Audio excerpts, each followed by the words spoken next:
YouTube. So Okay. As you say, let's do it. Whatever you wish. Okay. Let's start on time.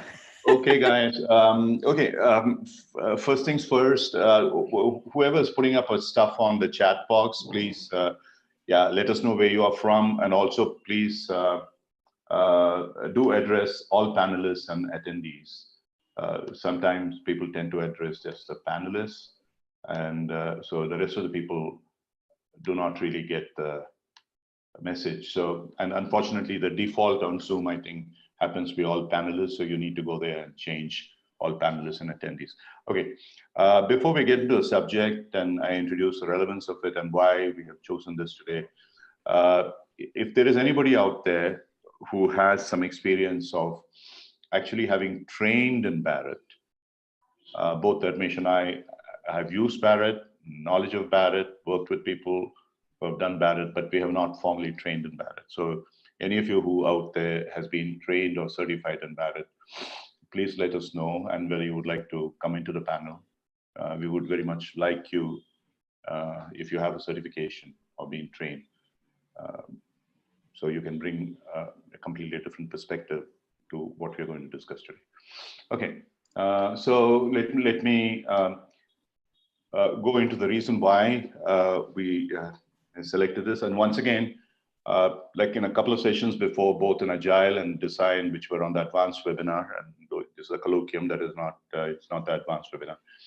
We had a bit of a, I wouldn't say it's a confusion, but there were some people who themselves were perhaps experts in Agile and design thinking. The Agile coaching advanced webinar or colloquium, I'm not sure which, I think Dharmesh conducted, and there was a design thinking one, which we had a couple of weeks ago or last week, which was by Susan, who's got a PhD in it. And so there was probably a feeling from some that, yeah, we know a lot about it, we were not involved. Yes, we try our best, and if you guys have the kind of specialized knowledge in these subjects, we would be delighted to have you on board as on panel or in future. And also, these are 1 hour sessions, and the intention is not to make you experts in any of these. By attending this 1 hour of colloquium or webinar or whatever, you're not going to become an Agile certified coach or a design thinking certified specialist or what have you. So it's primarily intended to provide some basic knowledge about these processes as linked to coaching. And then after that, if you have your own interest, you can go deeper into it. And we are also planning to have mastery webinars, which might be conducted as independent programs, where some of these topics will be addressed by specialists. So at that point in time, there could be an opportunity to go deeper into this. And also there are multiple sources. For example, design thinking, IDEO there. Acumen provides a number of free courses. I have done several courses with them. There are many other ways of how to acquire that knowledge. So today in Barrett, for instance, the reason I selected Barrett is because as part of the systemic coaching work that I do, very often the question that is asked is,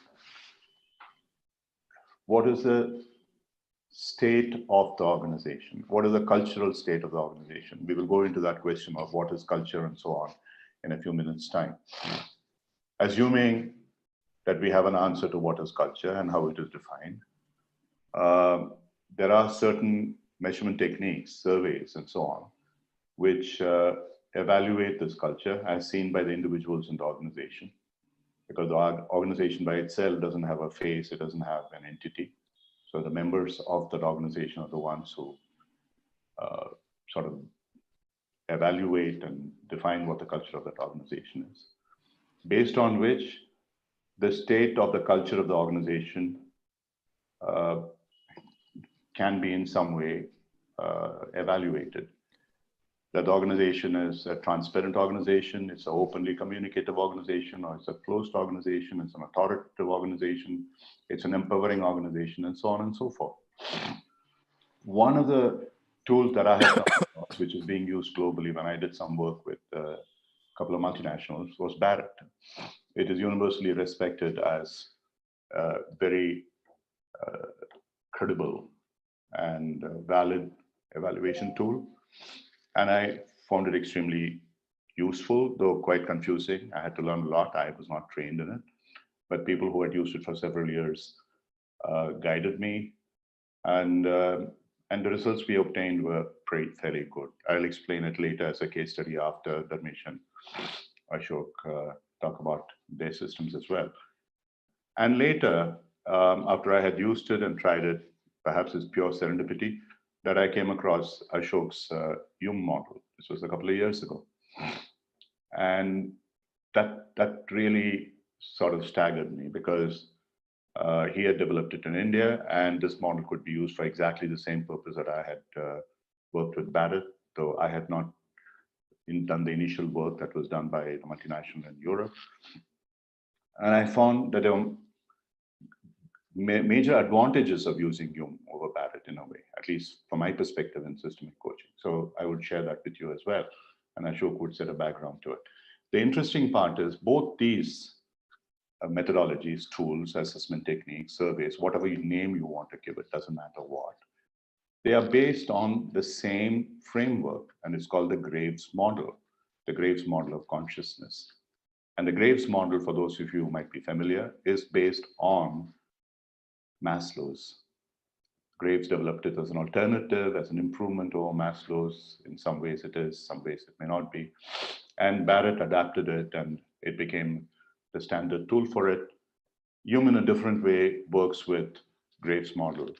Uh, and the essence of the Graves model, as I see it, which is spiral dynamics. Some of you may be familiar with spiral dynamics. Beck and other people have worked on spiral. These are fairly sophisticated, refined, and advanced techniques. So the average coach may not necessarily be familiar with all this. So the purpose of having this conversation today is just to expose you to the possibilities. And then you can go in deeper into it. Like, for example, Ken Wilber has written a book, what is it called? Theory of Everything, something like that, where he goes into details about spiral dynamics. It's amazing work. It's really a combination of philosophy, psychology, spirituality, everything that you want to put into it, leadership and coaching and all that stuff. So these are some of the things that we would at least touch upon today. I don't know how much we'll be able to do. So let me stop here at this point in time. And once again, let me invite if any one of you here in this group of about 50 odd people, and if you have any background in actual training with Barrett, please let us know. Otherwise, yeah, Dharmesh, if you could just start with your presentation, keep it brief, and then Ashok can come in, and then we can get into whatever questions are coming up from the chat box. Thank you. Sure. Thanks a lot, Ram. Good morning, good evening, and to everyone. I see that people from all parts of the world.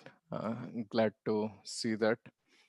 Um, I would say that I'm honored as well as excited to be in front of such a learned audience and an experienced audience.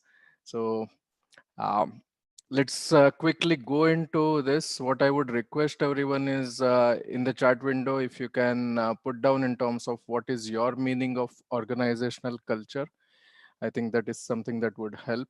And I would quickly then go through my journey and experience with the Barrett's model. As Ram mentioned, I don't have any formal training in Barrett, but because of my passion in terms of building the values-driven organization, the book from Barrett, which I came across, and then I started reading it. Uh, and then as I was going through the agile transformation in a company, I was an agile coach there. And I was seeing certain characteristics in the environment. And as an observer, I knew that there is something that needs to be solved. And I was struggling in terms of how to solve that. And that is where I felt that the Barrett's model would work wonderful. So what I saw in the environment was it was a political environment. Just before starting the transformation, there were quite a few management layoffs that happened because people wanted to reduce the management overheads. So that was also the other issues that people were feeling insecure, and that is where there was blaming. However, the people were committed and at the same time very intelligent, motivated, capable people. um, I was helping them in terms of the transformation, but this is what I observed more at a management level. So in one of the management retrospectives, in order to measure the culture, I tried this Barrett's assessment into without even telling them about that this is Barrett or this is anything. And that was the thing. Okay. Um, so I see that, yeah, people have written in terms of what is the culture or organizational culture. Yeah, personality of an organization, behavior of people, collective manifestation of choices, actions, behaviors. Yes. So you're all on the right track. One of the very good definition that I've come across is that it is the way the people behave when no one is looking. Because we find that in today's organization, many times people behave differently when they are being watched, and people behave very differently when they are not being watched. Okay. Um, uh, Ram, anything you want to add in terms of the definition of culture? No, that's absolutely a brilliant definition. Yeah, the way people behave when they're not. So there was a company that I used to work for. The chairman of the company once told me that we need to define organization culture. So I said, everybody has his own definition of what is organization culture. He said, what I mean by that is in the middle of the night, if I wake you up, what would you like to say about this organization? And that's what the organization culture should be. So it's something very similar. Yeah, please go on. Okay. Cool. Thank you. So now, as a small piece, what I would request is that you're seeing certain characteristics or the values on the screen. Don't worry about the color or anything. But like Ram said, right? When someone wakes you up or when you look at your organization or your team, what are the key characteristics that you see from this? And if you have pen and paper handy, just write down 5 to 10 of these. Okay. Because the way people behave is will be related to, and I'm sure that you would be able to relate to this. And this is just a assessment that I picked up from the Barrett site and modified a bit, but this is something that can be customized as per the organization and the way the people talk on the different values about it. Okay. So I'll just give a moment in terms of for the people to just read about the different values and at least note it in their mind, the top 5 or 10, and then I will talk about the Barrett's model. Okay. And we can share this on the blog later as well. So if you don't have a chance, you can look at it later.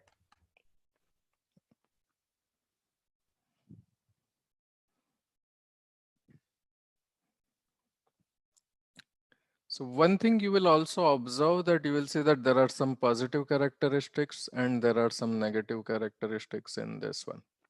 Okay. And the way the Barrett's assessment is that what is the current culture that you see based on these values, and then what is your desired culture that you want to see in the organization. Okay.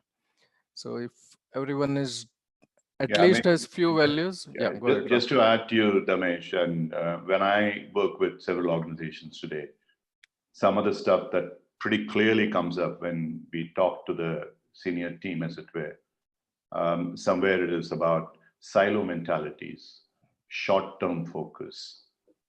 Um, those are the kind of, sorry, can Sorry, you go yeah, back? Yeah. yeah, And manipulation, for example. Of course, that's very high. That's not a great thing to be. But certainly, silo mentality and short-term focus, pretty clearly, 80% of the companies that I work with, very, very clearly it is exhibited. And there are certain other adjectives, not walking the talk and not being open, etc., could be there. Openness, for example, absence of openness, those kind of things. So that gives a very clear assessment of uh, and people who work inside a company, especially when these are being administered anonymously, they have no problems in picking up and saying, hey, this is how I view the company. And we will go into the diagnosis later. And I'm sure you will cover as the other part of it, what yeah, people want it to be, etc. later. Yeah. yeah. Thank you. Yeah. So that's a good thing. So other thing is also when people are giving the assessment is you can write lack of openness or lack of trust or lack of integrity. That's also the other way to look at it. And what I find in the most of our organizations, as far as from the agile perspective, is the resistance to change. People are extremely resistant in terms of changing the organization to take the risk that is required in order to change that. So other thing also you will observe that company has their core values or the core ethics most of the companies would have. And similarly, this type of assessment gets done at organizational level. Like in one of the company, they found that core value did not even figure in the cultural values assessment that they did. And similarly, you can also do a personal values assessment. Okay. So now let's just explain the how the Barrett has classified the consciousness levels. So in terms of how the Barrett has classified the consciousness levels is 7 from as it comes from the Graves model. So first is the survival, where you will see the organizational behavior is more focused on the financial stability and stock price. So if that is the case, you will see that there is more of a corruption, greed, and the leadership you will see is more of a crisis manager, and the individuals who are working there are just working for the pay. This is my 9 to 5 job, and as long as I get pay, I don't care about anything else. The second level then consists of the relationship, where at an organizational level people care a lot more about the relationship, and same thing with the leadership. So that is where when people care about more relationship, the performance gets compromised, and because you will be partial to the people, you might recognize certain people where you have more relationships more, and that is where the manipulation and the blame comes into the picture. The third one is in terms of the self-esteem, and once that is where people focus on the performance and the high performance, and that is where you see that many organizations today are talking about, okay, I want to improve the productivity, or I want to get the things done in cheaper, faster, and it should be better. So these are some of the words that I hear a lot. But that is where you see that there is a lot of bureaucracy, because people want control and people are looking at productivity. At the same time, there is a complacency because there is not sense of a responsibility as a whole. So this is the in terms of the self-esteem, and individual is just thinking about their individual growth. And this is where, as Ram mentioned, the siloed mentality, the growing in power, growing in status comes into the picture. Then the fourth one is in terms of the transformation, where people talk about, okay, from the goal perspective, how does we learn continuously, and how do we empower the team? How do we encourage more and more teamwork? And this is where you see the leadership would be the influencer, and they will talk more in terms of innovation, empowerment, and give the freedom for the people so that people can take risk and produce certain innovative stuff. Uh, the fifth one is internal cohesion, which talks about the shared values, vision, passion, commitment. And this is where you will see that people are talking the same language. All the people in the organization, you will see the similar characteristics in that one. Sixth one is in terms of the making a difference, where we talk about more coaching, mentoring, partnering, strategic alliances, and collaborating with like-minded people. So if you look at this colloquium, right, it's more collaborating with like-minded people, and often we call different people, Peter Hawkins and similarly many others, in terms of helping to share the knowledge. And then the last one, seventh one, is in terms of the service, where it is more in terms of service to humanity. How do we make the humanity better from the long-term perspective? So these are the 7 levels, and it is really amazing to see from my perspective that, yeah, how that is mapped to the organizational behavior, the individual leadership values, and the individuals who are working there, the values of that. Then just to add to this, while Yeah. you're still on the slide, later all of you will get these slides and you can look back on these, compare the previous adjectives list and this, and you'll find Many of those which are marked here, some of them in red at the first three and others up, these adjectives figured in that adjective list. So the way the survey works is that based on the adjectives that you select, there is a process of putting them into these 7 levels of consciousness. And based on that, totally, where is the organization at in totality is how it is measured. That is how the measurement actually takes place. Yeah. It's a fairly simple, transparent process. Yeah. So what I would ask you is, as you have noted down certain characteristics, just look at it in terms of which are the levels of consciousness seems predominant in your group or in your organization. And normally what I have seen, it's 2 or 3 levels would be predominant. Um, from my experience, what I see is that the agile transformation that I'm talking about and the group I was talking about, 1, 2, and 3 were predominant, while there were some aspects of 4 of continuous learning and influencing and the empowerment, but it was more in terms of the bureaucracy, relationship, recognition, not talking bad about others. 2 and 3 were very predominant as far as the current culture. And when asked about the desired culture, people came up with the 4th and the 5th level as more of a desired culture. So in addition to 3rd one, because they wanted high performance, but people came up with 4th and 5th, some of the adjectives related in that. So it was really good to see that. And when we measured it after 9 months, there were more people talking about the current culture in terms of the level 4, and some of them were talking more in terms of mentoring and coaching, just a few people. The another concept I want to bring in is what Barrett calls it is a cultural entropy. So as Ram mentioned, the red ones, the negative values are the ones that Barrett calculates in terms of the cultural entropy. So out of all the answers, the percentage of the negative characteristics that are there, that is a cultural entropy. And if that number of negative values are more than 30%, that means that there are serious issues in the organization. It will need some structural changes. It will need some leadership changes, lot in terms of the leadership, coaching, mentoring, maybe HR initiative to see how the culture can be changed.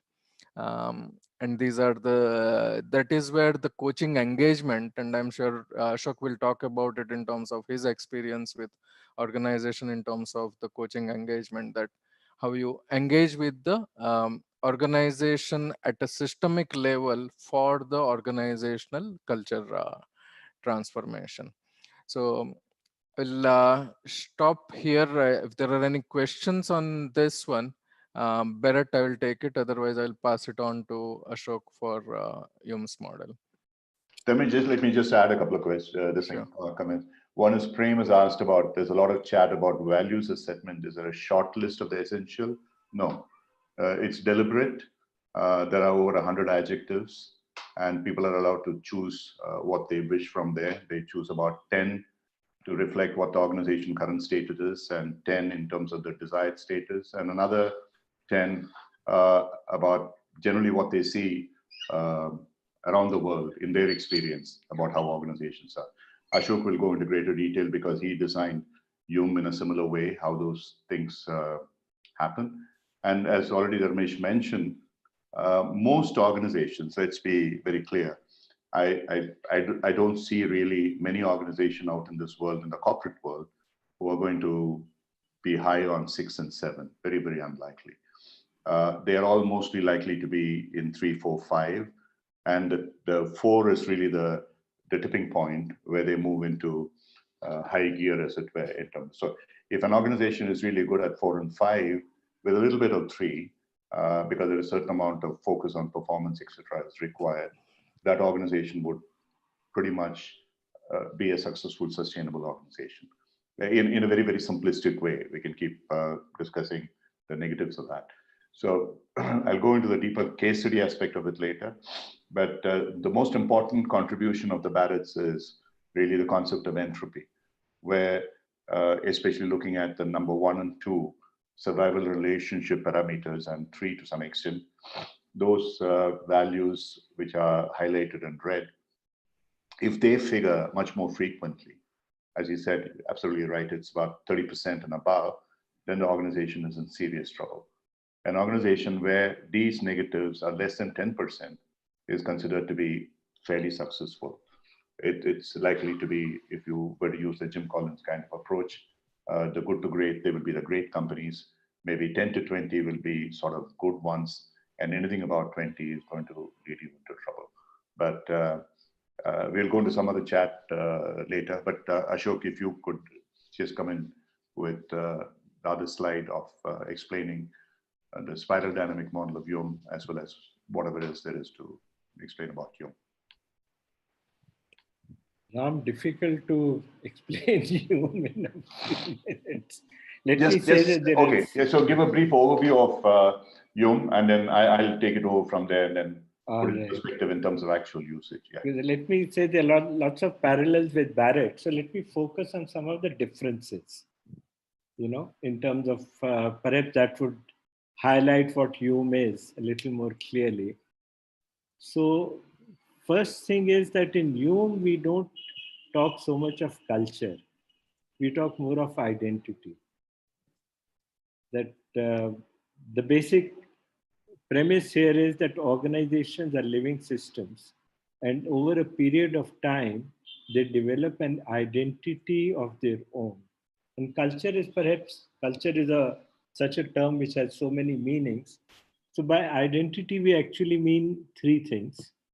One, the way in which the organization looks at itself. Two, the way in which it looks at its environment. And three, some of its set patterns of engagement, both internal and external. So because all organizations get stuck with certain patterns which are repetitive. So these are the three main components. So what we do in Hume is essentially map the identity of the organization in terms of where it is. And we believe very strongly that everything else, like we often say that identity precedes strategy, that your strategy has to be aligned to the identity that the organization has. It is important to understand what that identity is. Now, there are obviously parallels with there are identity configurations which are corresponding to the consciousness levels which are talked of in Barrett. This is not quite Graves, but it's more like Maslow than Graves. But Graves also has, certain levels of existence that he has talked about. But we have departed from Graves. And to that extent, there is a clear difference. And I think the major difference is that in Graves, he uses the term levels, and these levels are taken as steady states. That you move, there is a steady state, and from one steady state, you move to another steady state. From that steady state, you move to another steady state. In Hume, we don't use the term level, we use the term universes. And we say that these universes exist simultaneously. That at any point in time, so for instance, if I relate to the Barrett's consciousness levels, it's not that the organization which is not in the survival state has dealt with all the issues of that, or it is in the relationship state. So these issues of survival, issues of relationship, issues of self-esteem, issues of transformation, they are all existing simultaneously. So how are these configured is what we focus on. So we don't talk of, that this level is this level is this. So there are positives and negatives in each of these universes. Even the the so-called higher universes, we don't like to use the word higher or lower. We say that, okay, even some of the latter universes, like for instance, here are the universes that we talked about. There's the universe of belonging and protection, which is somewhat similar to what you would call the relationship orientation, survival and relationship. Strength and desire would have a parallel with what you would call uh, um, self-esteem. Roles and boundaries would perhaps figure somewhere in between. Purpose and achievement would be somewhere somewhat similar to what you would call transformation. So there are essentially, the basic model is that all living systems, whether it be an individual or an organization, is simultaneously whole in itself and it's part of a larger whole. And its evolution is actually a movement, and that's why the spiral from parthood to wholeness to parthood to wholeness. So on this side, the universes of belonging and protection, roles and boundaries, meaningfulness and intimacy, etc. These are universes which emphasize on the parthood of the organization, whereas the others emphasize on its wholeness, that it's whole in itself.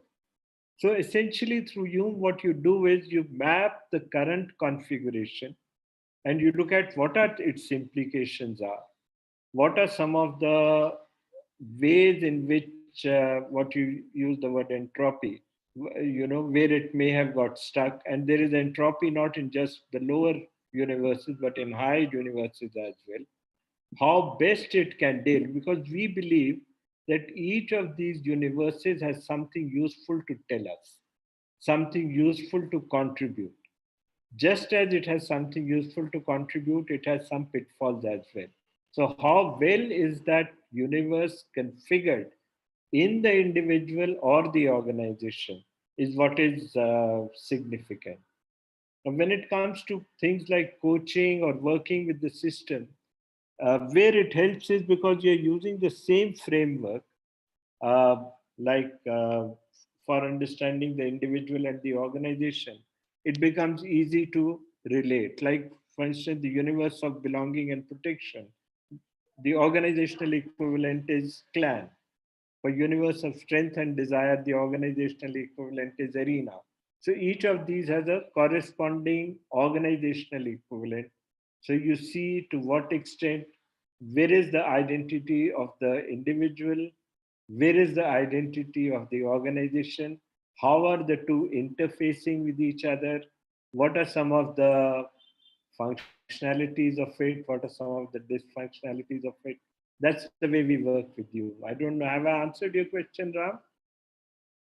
Yeah. Let's leave it at this point in time, and then we'll come back to some of the, let's say, subtleties of that later. So, Dharmesh, if we don't need this slide, if you could just stop sharing the slides.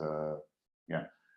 So, I mean, I just would like to go back to something fairly simple. That is, what are we using this for?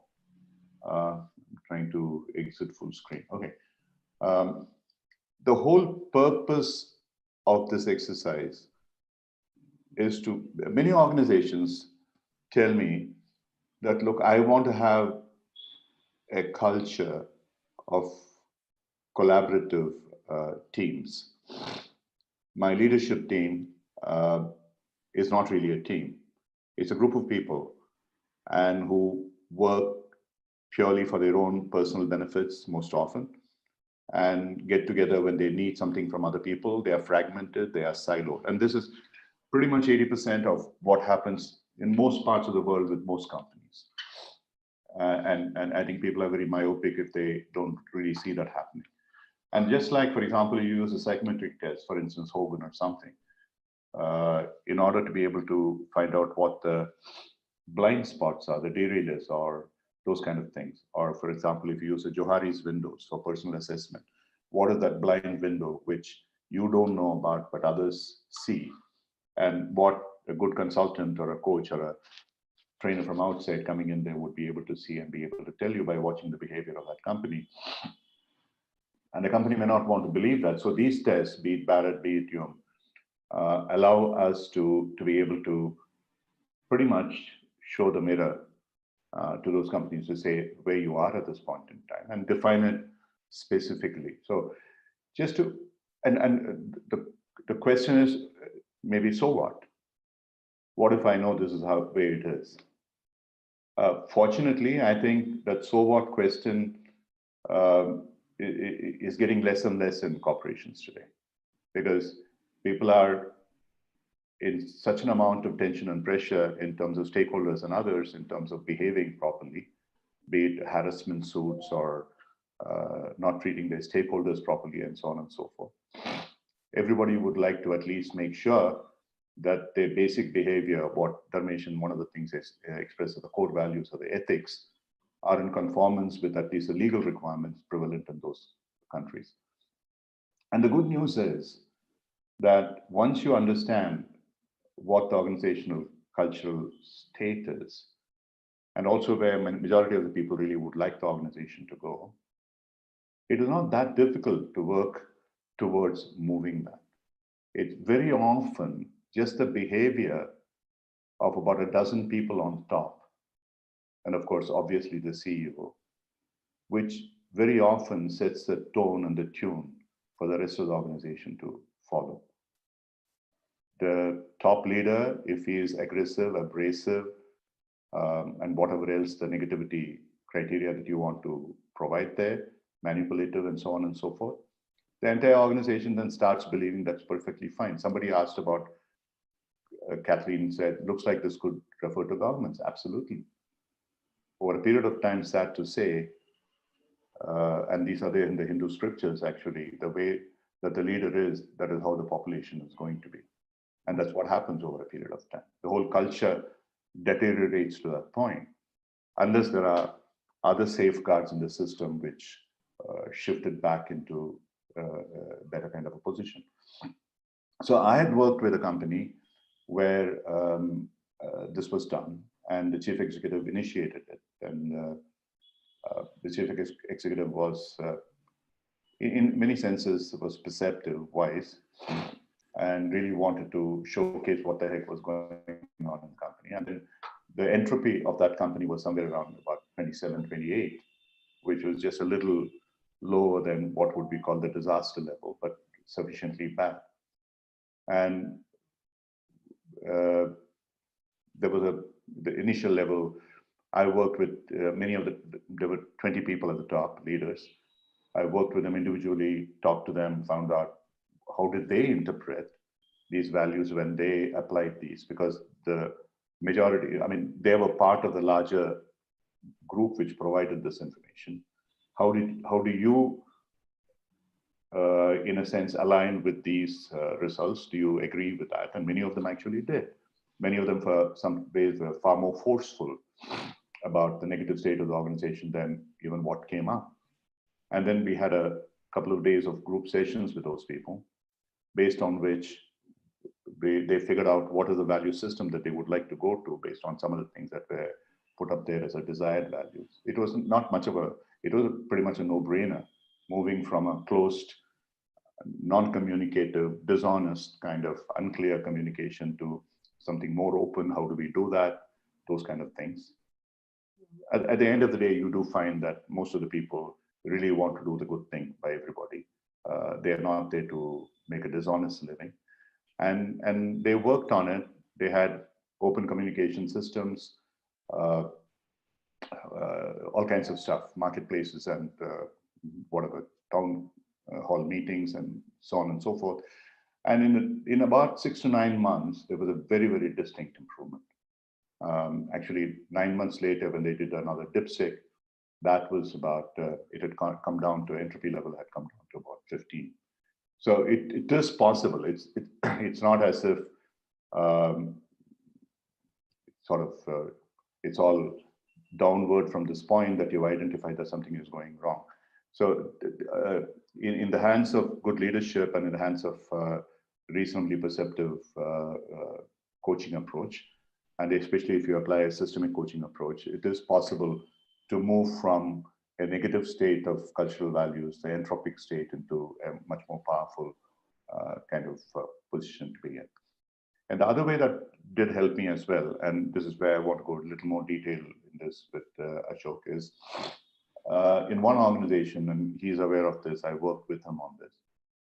When we did the initial survey itself, we found that apart from many things, apart from the fact that this organization was, and again, let me back up a little bit. the first three levels of survival, relationship, and self-esteem, it's not that it's all bad. You need it for an organization to be founded. You have to have your feet on the ground. Unless you have your health of the company properly, which is indicated by survival, and if you have a proper relationship in terms of the systems and you have the self-esteem in terms of the performance, an organization is not going to work. So it's just that if you focus just on that, it is like a person focusing totally about one's own selfish needs and not caring about anything else. And where does that one lead someone to? And that's the reason why then you need the fourth stage from which you start shifting into the transformational aspect and to maybe some of the higher ones. So is there a balance?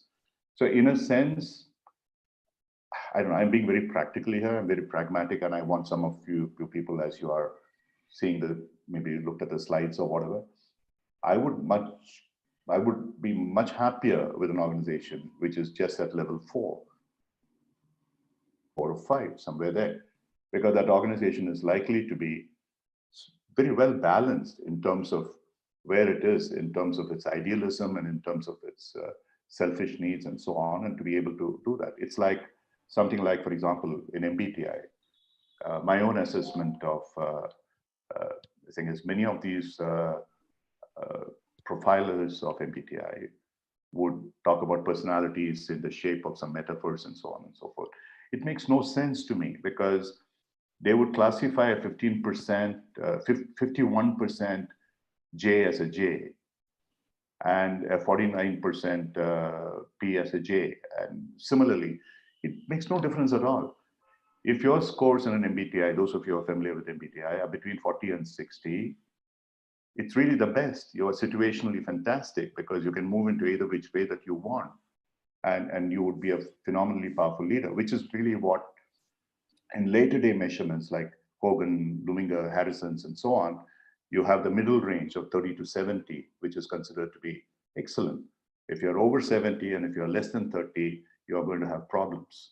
And then you can deal with what needs to be done with those particular problems. The derailers are usually the extreme ends of both sides. So if someone is measured as whatever, a general or a savior or something on the basis of the fact, 51-49, that kind of distribution, or 55-45, it's pretty moronic. I mean, it just doesn't work at all. Okay, sorry to use that word. Similarly, in cultural surveys as well, I think there has to be much greater sensitivity in terms of how they measure entropy. I don't know the specific algorithm or formula that they use for measuring the entropy. But if it is just by picking up a few words and being able to do that, whether it really reflects it or not, I wouldn't know. So someone who had used Barrett for almost about 30 years, that person told me, I said, look, I've talked to many people who are supposedly experts on this in this company. They had a team of people who had worked with Barrett for several years, but this outsider I contacted just to make sure that I got things right. And her response was that what you're doing is absolutely right. Going to each individual and asking them, the top leaders, how do you interpret the values that you assigned in the Barrett survey? And why was it that you used that? And from that, you will get much more information about the organizational culture and how it is affecting the organization than just going by the scores and so on and so forth. And that's what I eventually did. And then when we had a sort of group session and so on and so forth, and moved it down to individual sessions with a larger community, that helped us to sort of bring out a change. In the other company that I'm still working, and where I use humans of Barrett, because by that time I had got some experience with human. I respect that a lot, and I wasn't that familiar with Barrett, and also Barrett is extremely expensive. And when we did that, one of the things that came out from it is not that well explained in the spiral that Ashok showed. But one of the things was that the organization is the individuals they feel bad about things, but they're not willing to say it out loud. And it came out extremely powerfully. And so before we actually went into a 2-day session with a group, generally, my approach would be in what we call the speed process, which is there on the Coacharya website. My approach usually is to help build the team by asking them to share about powerful changes that they have had and other people to appreciate and so on. But based on this, I had a chat with Ashok before I went into this group session, and then I spoke to the CEO and the CHRO. I said, look, I find that already your whole system is such that they are far too diplomatic. They are far too polite for their own good. And if I ask them to be appreciative, they will go one step more, and it'll all be, I don't know what the heck is going to happen. Yeah, buttering up each person, it's not going to help. So I said, if you would allow me, I would like to light a fire in the system and see what happened. That I really want to see some of them. Some of the first reaction would be, this is not the way a coach should behave. Possibly, yes. But maybe I think this is the way a systemic coach should behave, because you want to get the organization and team dynamics moving. So I just told them, I said, look, this is what I find from your studies. And I find that all of you are very, very polite to each other. But I don't know whether you really mean what you say, and you're being polite for the good reasons and so on. So let's talk about a few issues that have been bothering you for a long time. Let's not talk about the good things that you have done. Let's talk about what is it that today is keeping you awake at night. And started with that and really started putting a little more pressure on them. But something amazing happened over the day. There was initially, it was almost like it went into a peak where people literally came to blows, each one blaming the other person. And then we got them down into looking at each other in a slightly different way. By the end of the day, each one said, yeah, we understand what the other person's problem is, why it is happening, and so on and so forth. There was a phenomenal difference in the way that people started interacting. And then, in fact, we did a 2-day work, and some of the work that was done later, it was postponed. Recently, I got a call from them saying, no, we want you to come back. Much of the stuff that was done, it had such amazingly powerful effect. Now, we would like to take the whole movement forward. So we will probably do another dipstick later to find out. So Ashok, the point I really am coming to here is, yeah, somebody said artificial harmony. Yeah, very, very true. It's about this social. Can I come in, Ram? Yeah, please. Building on what you were saying and the thing that you said earlier as to what's the objective of all this. As far as I'm concerned, the objective is very simple: to expand the meaning that people have given to a certain phenomenon. People get stuck in it. Like you talked about collaboration. Now, I've often seen that most people believe that they are collaborating, but they are collaborating in a way which they think is collaboration. So many times this artificial harmony for some people is a way of collaboration. Being nice to each other is a way of collaboration. Pushing uncomfortable issues under the carpet is a way of collaboration. So the moment people get stuck in a particular meaning, so if you tell them start collaborating, the person says, look, I'm already collaborating. The idea is for the person to begin to see that what this person or that system as a whole has looked at, it has given it a certain meaning. How can you expand that meaning? Not challenge that meaning, not say that your meaning is wrong, but to say that how can there be a greater meaning? How can there be new ways of collaborating? How can there be new ways of engaging with certain kinds of things? To me, I think that is really the purpose of all such interventions. Basically, Ashok, yeah, whether it is collaboration or something else, when we talk about open communication, people come back and say, oh, but we are open. We tell everybody what it is and so on and so forth. But the people down the line feel they're not walking the talk.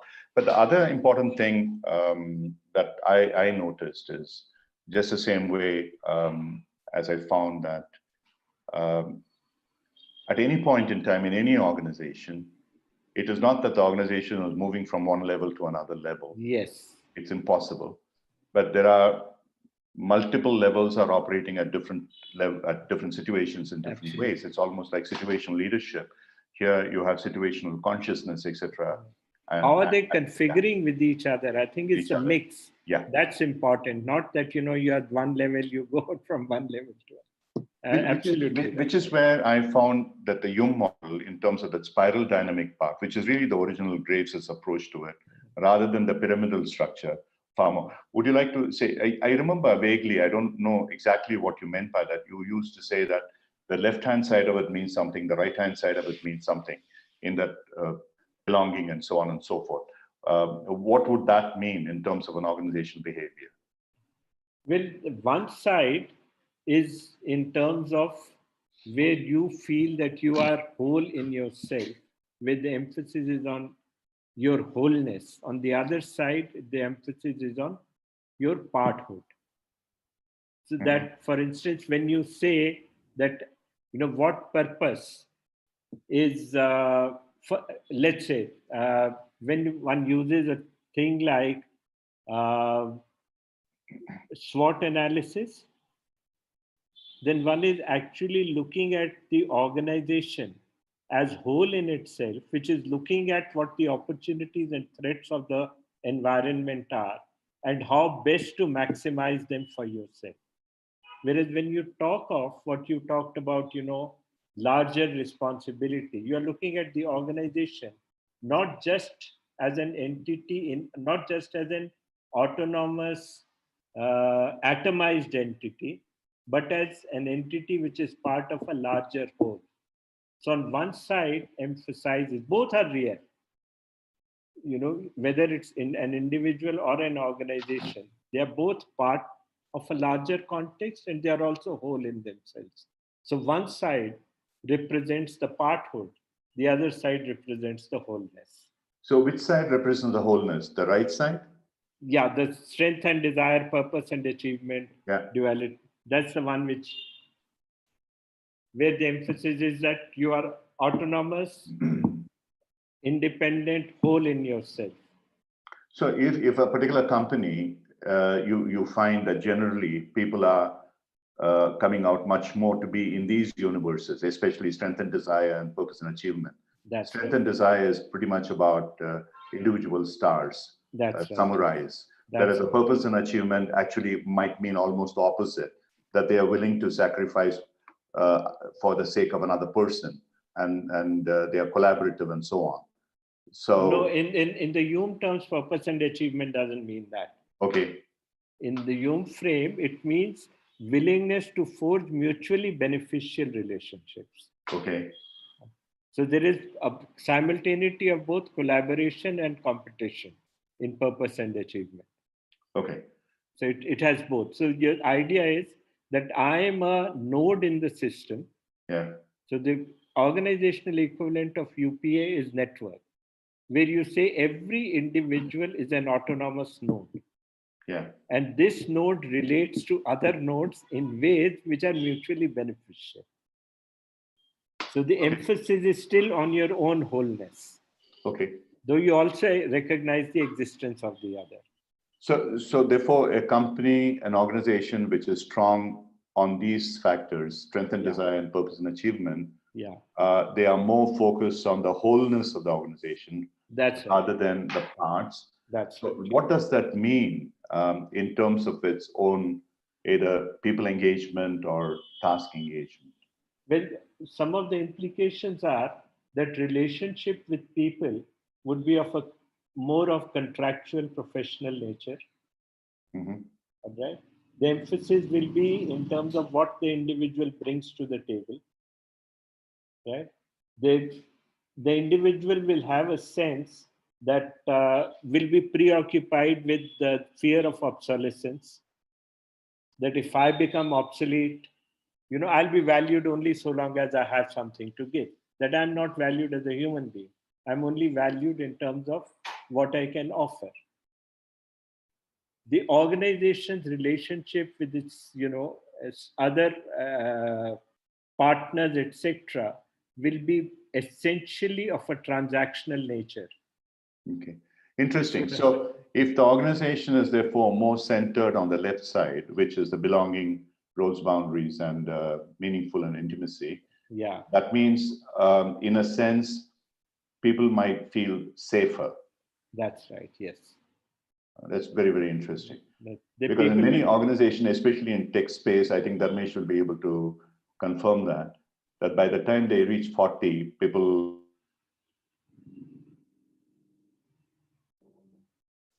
I lost you. Yeah. Hello.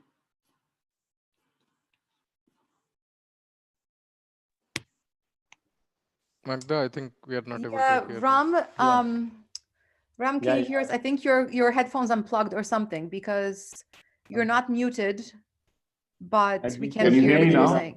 Yes, yeah, we can now. we Yeah. heard we missed the last part. So many of the companies today, technology-oriented companies, Yeah. that at the age of 40, there is this feeling that it's a tipping point. I mean, unless we reinvent ourselves or something happens, and I move from a functional to a larger general management or something else where my wisdom counts rather than my knowledge, then probably they don't have a place to stay. Yeah. So, and those organizations are probably much more working on the right side of this cycle than the others who are willing to sort of say, okay, we will take care of you either which way. That's right. But whether the organization will be successful in the long run, I don't know. So, what is your experience, Dharmesh? That's Just true. before Means that, I've heard. Ramesh, can I just add Yeah, one go ahead. thing? See, essentially, organizations on the right side look at themselves as a instrument, as a purposive machine, which has a certain things to be delivered. The ones on the left side look at themselves as human communities. The reality is that an organization is both. It's both Wow. a human community and a purposive instrument. One Okay. side emphasizes the purposive instrument part, the other side emphasizes the human community part. Yeah, over to you, Yes. Dharmesh. Sorry. Yeah. No, what you said is absolutely right. What I've heard with my friend in Bangalore is that in the startups, they don't take people who are over 40 because they want them to work a lot, and at the same time, they want to achieve a lot more in a shorter duration. So, yeah. And Okay, Dharmesh, if you can, if you can sort of stop sharing the screen, we are pretty much almost, and I don't think there are any other major questions. I mean, unless either of you, well, again, once again, to repeat that the purpose of this whole exercise was just to bring to the awareness of people that one of the dilemmas that I always have is when I ask to do systemic work, and it's important to know where the organization is at. And it's very difficult to get that by traditional assessment techniques. Even if I do a 360 or whatever, it's about one person or two persons. It cannot be for the whole. And so there are very, very few instruments which are available, like whether it's Barrett or and I tend to use more and more at this point in time. And so just to let, I mean, would like to get the feedback from you as well. What are the things that you people are using? How do you, if at all you are doing any systemic work, how does that happen? And this is one of the areas that you would like to discuss more. Some of you know that April we are having this session with Peter Hawkins in Mumbai, 14 to 16. So hope to see as many of you there as possible. We're going to be deeper into this. And we are hoping that the whole community of systemic coaches, we could possibly develop this in the next couple of years. So we are at the forefront in the world, as it were, to be able to tackle this. So I'll leave it to both of you to just close the session, please.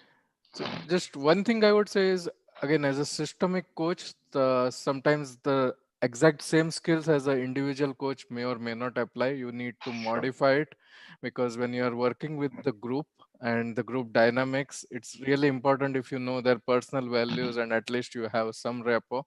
Um, Even when I did the exercises, it was I have to wait for a certain period of time till that rapport is there, and I know that the people would open up. And also, as Ram mentioned, people will come against each other, And again, that is where the power of a systemic coach and how to facilitate those type of situations and convert them into a constructive movement forward is the key. So that is where I would conclude. Yeah. Thanks, Arvind. As I see it, the basic thing of systemic coaching rests on the famous Kurt Lewin equation. Behavior is a function of self and situation. And I think any coaching must take into account both the individual and the context. Now, whether you do it through Barrett, whether you do it through Hume, or whether you only do it through a conversation, it is important to understand what is the context of this individual. You can't work with an individual without taking into account the context. To me, that's the basic logic of systemic coaching. And that's where Absolutely its right. power is. Very Totally true. right, Ashok. Yeah. I mean, in fact, the foundation of all systemic coaching, to my mind, is organizational development. That's Kurt Lewin. Yeah. And today, people like Coacharya and so on, the way they are working, and they are taking systemic coaching to completely a different level, which is ecological, ecosystemic kind of levels, which is absolutely brilliant. So yeah, as we move on, we're trying to see if we can get Otto Scharmer on one of our colloquiums, but let's see if it works. Okay. Okay. Thanks a lot. Thanks a lot, guys, for being Thank you, Ram. patient. Thank you, Staying with us. everyone. Thank you for all the people. Thank you, Dharmesh. Thank you, Thanks, Magda. Ashok. Thanks, Ram. Thanks, Thanks, everyone. Bye. Yeah. Take care. Bye-bye. Bye-bye.